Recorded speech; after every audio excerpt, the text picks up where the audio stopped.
Hello, everyone. Welcome to Zoom TV. I'm Parul Sharma, and I hope you all are safe and well. Today, I have with me a pairing that I'm absolutely thrilled about because it's extremely rare. A father daughter duo that is opinionated, unapologetic, and as woke as they come. Please join me in welcoming Commodore C. Uday Bhaskar, former Navy officer and one of India's leading experts on security and strategic affairs, and his daughter, the incredibly talented actor who's always trending, Swara Bhasker. Hello and welcome. Thank you, Parul. Very apt description. Okay, so Uday sir, I want to start off by asking you, what was Swara like as a child? Was she naughty or calm, or was she a quiet kid? What was it? If I have to use only one word, I would say exasperating. But I still am. Nothing has changed. For us, of course, as I said, both for Ira, my wife, and me, she will always be a very, very precious and special child in more ways than one. Two, three memories that I have, which is that she was, even as a young child in school, very compassionate and concerned about, those who are vulnerable or those who were in some kind of distress. Mainly small animals. Yeah, from small animals, as I said, we've had so many of them in our lives. Some of them, for the record, I've eaten up, chewed into my most costly and expensive clothes, many times, including my uniforms at one stage, but that's a different story. But I think this element, of being concerned, being very compassionate, for those who were in any distress, any pain, you could rest assured that Swara would be sort of leading the charge, even if she was a 5-year-old girl. And of course, she also overextended herself, and that continues even now. So this is part, I think, of both the endearing and the exasperating qualities about Swara. To put it very correctly, I was firm with them as children, she and her brother. And Don't make it sound polite. He used to make us, how he used to punish us? Like he would avoid it. Like he would never strike us with his hand, but he had an elaborate system of punishment which was inspired by whatever the hell they made them do in the NDA when he was a cadet in the National Defense Academy. And so my brother and I were like basically put through these bizarre punishments, like kneel down on a wall. Once he made us kneel down on a road. I don't think we need to go there now. But I was a firm, we say, parent when they crossed the line, which happened quite often, actually. We were very naughty. My brother and I were actually genuinely extremely naughty children. Both the kids have basically been through rigorous commando training. उसके बाद भी ये हाल है. सोचो उसके बिना क्या होता. So, do you remember the first time that Swara ever expressed her desire to be an actor to you, and what was, your reaction to that? Larry, I'm sitting right here, so you better not lie about this. I think her greatest skill at acting, which she pulled off quite nonchalantly, was when she told me one evening that she plans to go to Bombay after finishing her MA at JNU. And I sort of looked up. I think we were at the dining table and I was into some newspaper activity. And I looked up at her and I said, but what's the plan? What are you going to Bombay for? So she looked at me straight at my face without batting an eyelid and said that, Dad, I want to try journalism. I said, that's a great idea. And any sort of sense where you're going? So she promptly said, the EPW, I'm trying to see if I can join them. That's the Economic and Political Weekly, which is a very respected, prestigious journal. And I was very happy, proud, like any middle-class father saying that my daughter's finished her MA. Now she'll go to Bombay and she'll become, into the media mainstream and, cheers. Only many years later, I realized that was actually an acting job. No, Daddy, this is very funny. No, this is not what happened. This is a second conversation. Daddy, I was sitting right here. So, no, I told them that I want to go to Bombay to be an actor. And now he's trying to be cool. But he was absolutely terrified. And he was like, my mother was actually chill and cool about it. Like, he was like, what? Like, he had not, like, it was like he never thought about it. And I remember, so this happened in the evening. And the next morning, there was this whole page length sort of story in one of the papers, and he's obsessed with reading newspapers. So there was this long piece, like a whole page length piece on the casting couch. So when I woke up in the morning, that piece was plastered on my bathroom mirror. Like it had No been way. underlined. Please see Swara, please read. This was the first conversation. The EPW thing was actually the second conversation when he said, what are you going to do? And by the way, I just want to say that my father had no faith that I will succeed in this in any way. Okay. So till Ranjana ke baad, I think after Ranjana, he was like, okay, I think around Nilbate actually, he was like, yeah, maybe now. Otherwise, he would keep making plan Bs for me, like plan B occupation. And you could do this, you could do this. Every time he'd come, he had a new occupation that I could try out. And every time I was running low on money, there would be a message from my father somehow being like, do you need funds? And I'd try to be like, no, I don't need this. That I'd be lying to him, but somehow he had access to my account, so he knew. And then on his own, he'd like keep putting money in. And but he was very sweet. I told both of them that I'm like a heavy investment. I'm like the Indian Railways. So you have to invest in me right now, and I'll give you returns after 20 years. So he, poor man, is still investing. That's very true, though. And sir, I must say that newspaper thing is pretty dramatic. You're also quite filmy, huh? No, I, We must put it out there. I saw it, and this is actually factual. I must tell her, I was concerned. And normally, when they were growing up, if I saw something in the newspaper that I felt they needed to either see, I would mark it out for them, and I say, please read or please discuss. These are the two things I used to encourage them. So they both of them have grown up, with this particular thing. And whenever I felt they needed to see it immediately, I'd paste it on the bathroom mirror. Swara, is there a piece of advice you distinctly remember your father giving you before you entered the industry? Yeah, actually, I do, and I think that was the best thing that a parent can tell a child. I don't know if you remember it. He told me that, look, you're going now to a different city, and your mother and I are not going to be there to, even know what's really happening.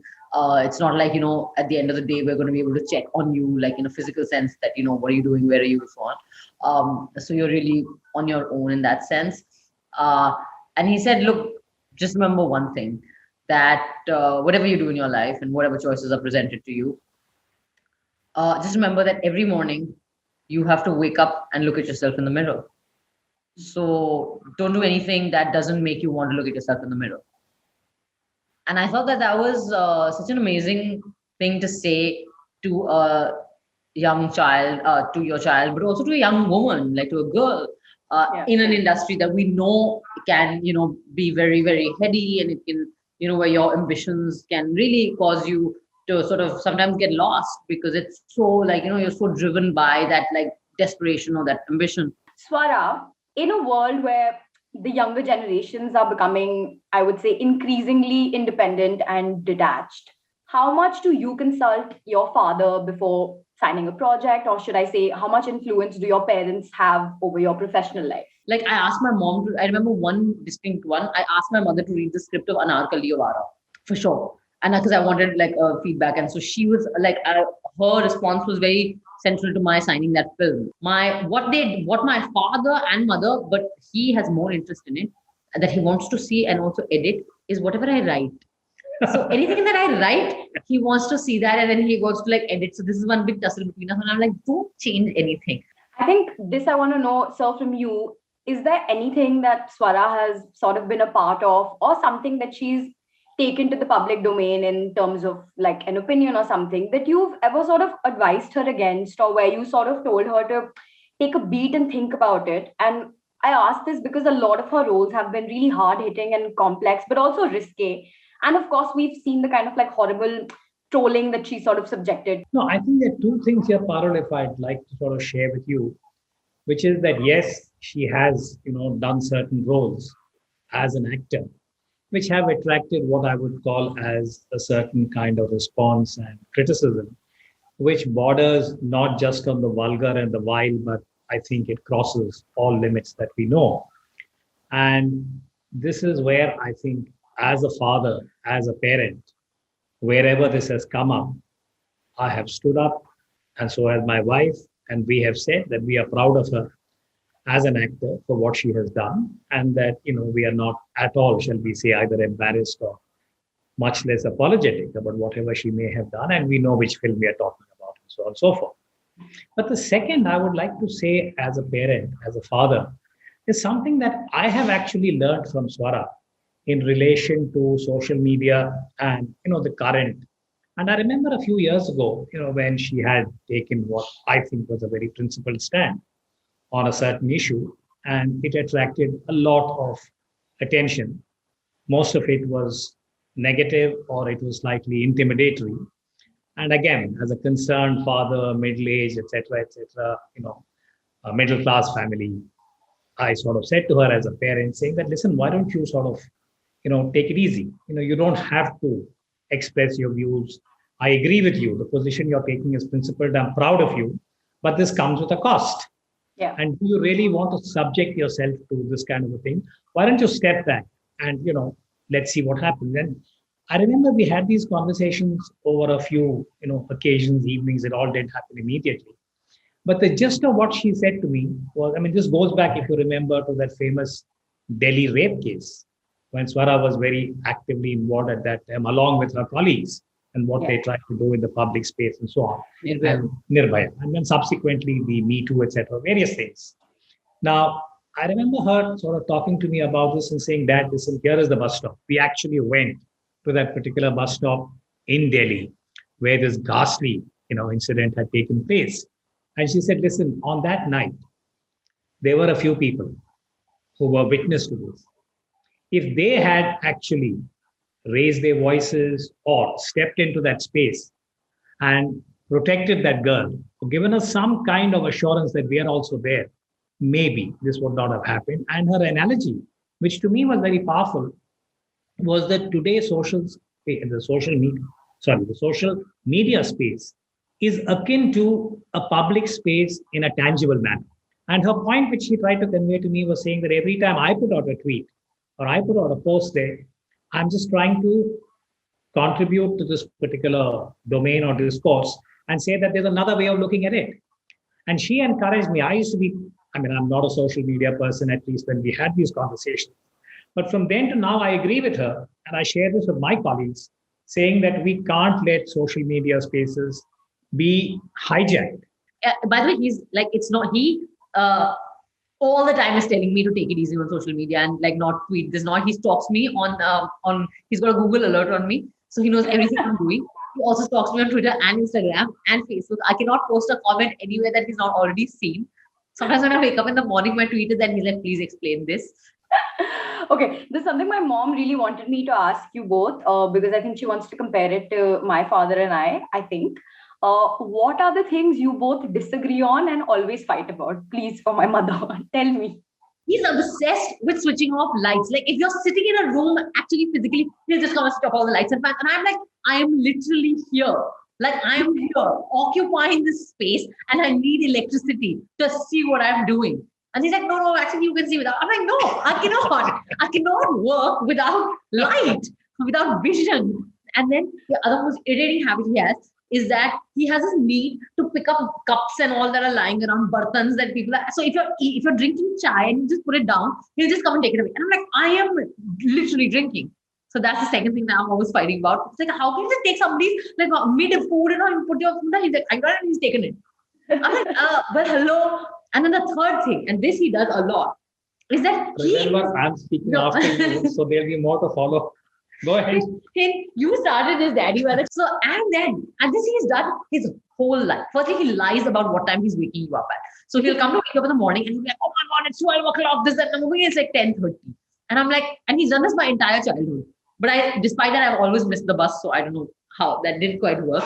But so 1 second, let me just finish. The fourth thing he does, very irritating, is that he decides when a party should end in his head. So if we're having it upstairs, he decides that, now everyone should leave and go home because it's getting late. If people are home for dinner, he decides on Holi, suddenly, that ab pani ki zarurat nahi hai, band kar do. So he'll go, one Holi party, I'm having a Holi party, he's going to switch off the water. So where hosing is suddenly there's no water. So suddenly I'm like, hello. So this is his like unilateral decisions. He's asked people to, like he's asked at a dinner, like when they have invited people, no. And then he'll be like, I think it's getting late, y'all should go. Y'all have early starts tomorrow. And my mother's just like, oh, Bhaskar, hello. And people are like, yes, I'm like, okay, we'll leave now. So like he's done this. No, I must say now, you can't deny, you've done all this, Daddy. I have, but let me place this in context. I know that we have had these disagreements at home after a party is over, where both Swara and her mom have been very cross with me. And I have done this. If I am aware that a certain guest is driving himself or herself, and I feel that, they have to be a little careful about what they have imbibed. I have done this. I have told them you can't drive. And there was one occasion when I took the car keys and hid them so that that person had to take a taxi. I confess that on your show now, but I did it. I agree for a certain But reason. nobody's going to come to our house now for And parties. the second thing where I think we still have a running kind of disagreement is at what time should one reach an airport for a flight? I have a certain, shall we say, pattern as to what I think is an appropriate time. Yeah, to reach. reaching 4 hours early is his pattern. And Swara so far has a completely different, kind of perspective on time. And I'm afraid we have not resolved that particular disagreement about time management for catching a flight. But I think I better leave it at. Circling back to sort of, so when you said that, when she has sort of ever taken risque roles or, she's been a part of something that there has been a lot of conversation about, and you guys, you and your wife have always come out in like strong support and sort of backed her up, which I personally feel is lovely. But I want to know, ghar ke baat mein, like, is there ever something that you've like skipped watching together, or like is the level of comfort there that everything that like anything she's a part of, you all know that you can just sort of openly discuss that No. I tell them, no, I take the lead in this. And my mom, I don't care, she can watch whatever. But my father, I'll tell him, don't watch this episode, don't watch that episode, don't watch the rest you can watch. So and any such conversation where I don't want him to see something, I'll send an email to him. And I'll be like, hi. Yeah, I'll send an email. Well, recently she did something on, what's it called, the web? Beanie something. Bhag. Beanie. There's some, I think, That we don't need to. episodes Yeah, they've understood, that- Daddy. okay. Yeah, they've I've not- understood. I've not been Yeah. No, allowed that's to fine. They get watch. it. So anyway, Yeah, he can't watch it. No. there he are can't. something I haven't watched. Maybe Ira has. I'm not sure. Yeah, she's watched everything. No, I'm not that liberated at all. I'm actually sometimes I feel I'm more conservative than the both of them. My mother, she's like, I teach friends cinema. I've seen far worse things. I'm like, okay, thank you. That's fine. So yeah, but no, he's not allowed to watch. So the disclaimer goes basically. Yeah. It's but in email format it goes. And do you at all feel that like somewhere maybe your opinions or your activism has affected your career, and if so, how? I mean, I'm sure. I mean, it's a speculative question. Nobody's gonna like be like, oh, we're not giving you this role because you're too opinionated. And nobody's actually gonna message you and be like, hey, we're considering you for this role, but then guess what? You got into this controversy and by now. I mean, nobody does that. But yeah, I have heard from a lot of people that, oh, you're seen as trouble, you have too much controversy. A couple of my producers have in the past when something has happened and there's a film that's about to, they're like, listen, what's going on? And I understand that's understandable. It's sad that we live in a society where people are penalized for their opinions. I can understand penalizing someone for promoting hatred or hate speech or, a criminal activity. I mean, I'm not saying people shouldn't be held accountable, but like literally like, to say murder is wrong, to punish someone for being like murder is wrong, or that you shouldn't lynch someone, you shouldn't chop off somebody's beard. In an act of public bullying. I mean, I don't know what to do about that. Like, what can you say? Fair. So I want to ask you, as a father, are you? It's a little loaded, but are you scared for her at times, like just her general existence because of who she is? And I mean this in the nicest way possible because I personally love you, but No, actually, Parul, I am concerned. I should be honest with you on this show because since it is about, the father-daughter relationship, and I'm sure I'm speaking for many fathers, which is, I think, today for a young woman and given her own context, which is the professional choice that she has made. And also, I think the kind of space that Swara now occupies, as far as I would say the public image. But I know that in recent years, in India, in Mumbai in particular, when she's been here alone, there were certain periods when I was very concerned because, in this day and age, there's so much communication, well-wishers, not so positively inclined people who perhaps have some reason for being angry with her, cross with her, have sent messages to intimidate. Now, some of them have also been conveyed to me. And I do remember on one occasion, I actually spoke to a friend, senior person in the local police, just to share my concern about, certain messages and what I would call as intimidatory.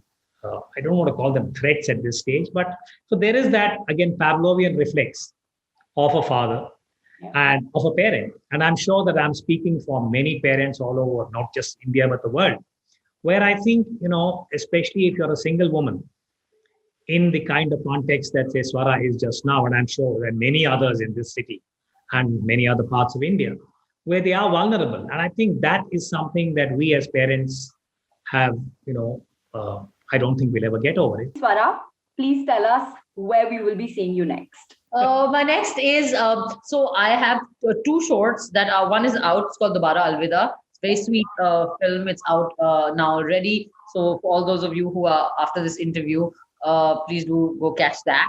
Then there's Shir Kurma, which is another lovely, lovely short, which is features Shabana ji, Divya Datta, me, and a host of very other talented actors. And I was shooting for Jahan Charyar, which is a lovely film, Kamal Pandey, sir, the writer's debut film as a director, which unfortunately we've had to. So the whole second wave COVID outbreak literally happened in the midst of us shooting that in Goa, and one of our co-actors got COVID. So we had to suspend that shoot. So we're going back to finish that in September. So that's what my next will be. Fabulous. Thank you so much. Thank you so much for joining us. This has been absolutely insightful, incredible, and I can't wait to have another interaction like this very soon. Good luck for everything. Thank you so much, sir. Thank you, Swara. Always a pleasure chatting with you.